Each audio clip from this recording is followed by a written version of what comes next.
Hello again. My name is La-Vette LaBoy, and I will be talking to you about diversity in the workplace as part of my organizational communications class. This presentation is designed to provide a foundation of cross cultural knowledge, attitudes, and skills needed to provide to for providers, to work effectively with diverse population and human resources management to work with diverse workforce. So, what comes to mind when you think about culture? In definition, culture is the values, beliefs, art, customs, language, folklore, and institutions that a group of people have discovered, invented, and or developed and that comprise a way of life that can be taught, learned, or reproduced. Let's review the dimensions of identities of these cultures. Dimensions of identity could be comprised of age, ability, religion, race, ethnicity, country of origin, gender, sexuality, family status, social economic status, education level, and interests and hobbies of these individuals. Um, and that equals diversity. This is not an exhaustive list of dimensions of human identity. And if we had time, we could explore many others. Now, having seen this, how complex we are as individuals, and how equally complex other people are, it's clear that it can be challenging to interact effectively with others. Given how complicated service provision has become for organizations, it's not surprising then how challenging it is for providers or human resources management to have effective interactions with clients on the population that they serve if they are not diverse themselves.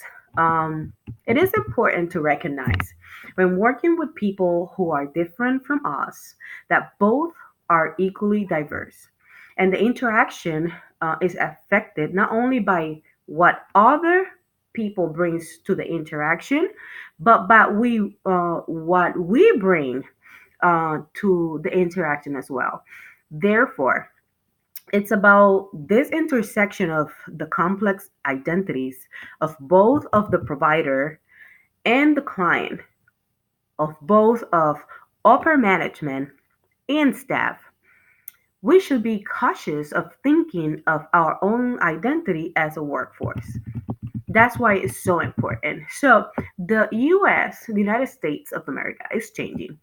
In US demographics as a reference point, in 2010, the United States population was close to 309 million people.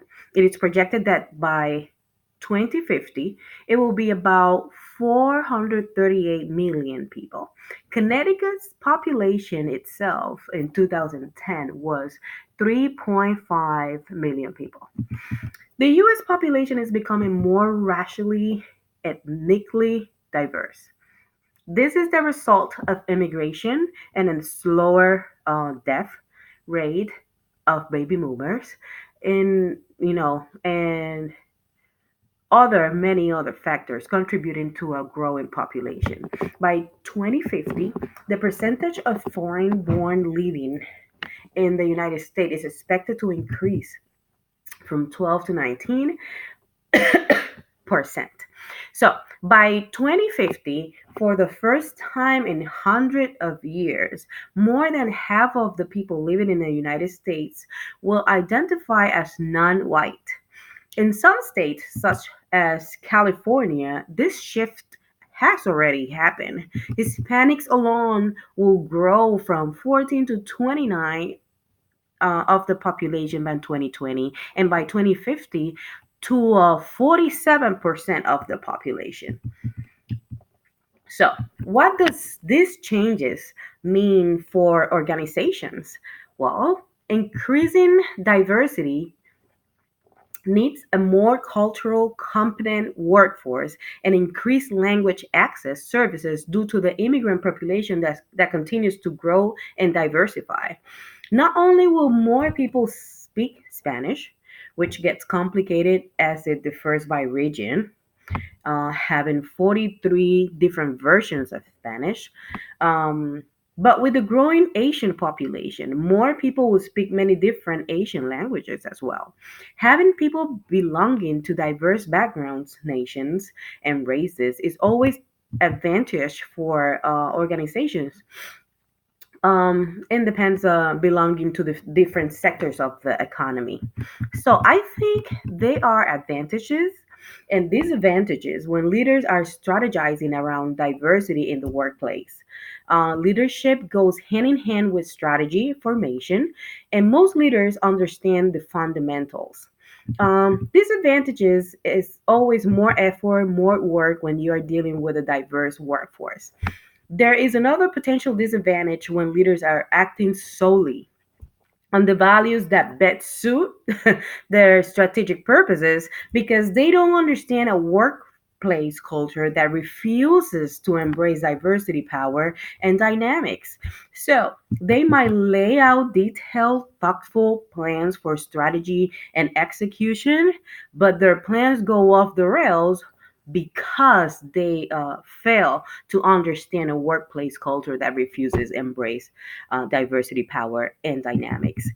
So, the advantages of a workforce strategy that embraces diversity is that it provides clarity and focus for collective action and decision making. It relies on plans and sets of choices to mobilize people and can often be enforced by both concrete rewards for achieving goals and consequences for failing to do so. Ideally, it also incorporates adaptive elements that can scan and analyze the external environment and sense when changes are required to maintain continuity and growth of that organization. So, leaders seeking to build high performing organizations are confounded by a culture that welcomes diversity. So it goes hand in hand. Without it, there's no progress. So we are moving towards globalization. A workforce coming from different nations will have a better knowledge of the markets in those nations. So they can surely be useful to help the employer that they work for. When employees of different nationalities interact with each other, they can share knowledge and learn about workplace ethics and also the culture of each other countries. A healthy competition among those employees will enhance their performance at their workplace as well, ultimately benefiting their employer or the organization that they work for. Um, Reputed organizations are known to have a good organizational culture, which is conducive for growth. A workplace culture that embraces diversity is a group phenomenon. It cannot exist solely with a single person, nor is it simply the average of individual characteristics. People are drawn to organizations with characteristics similar to their own. Organizations are more likely to select individuals who seem to fit in, and over time, those who don't fit in, they tend to leave. So the culture becomes a self reinforcing social pattern that grows increasingly resistant to change and other outside influences. There is a lack of welcome to inclusion in organization that perceives diversity and perceives as a threat anyone that is different. So inclusion gives everyone an opportunity to contribute, and divergent perspectives and approaches can be discussed openly. Diversity is similar to selecting people for a choir in my thought process. Um, a choir who have different musical backgrounds, vocal ranges, and abilities. The inclusion piece of this means making sure that those different voices are heard and valued, and that they contribute to the performance. So when people work in harmony, and that's up to leadership to encourage and rainforest, then the choir sounds better. I experienced the dishonoring of different perspectives due to racial bias from a former supervisor no longer working for the organization. After presenting my ideas on the areas my former team could improve based on a self directed team assessment I conducted. The program director's response was to completely discredit and dishonor my contribution. It was completely out of context and demonstrated unresolved issues in his personal life that he has been projecting basically on me.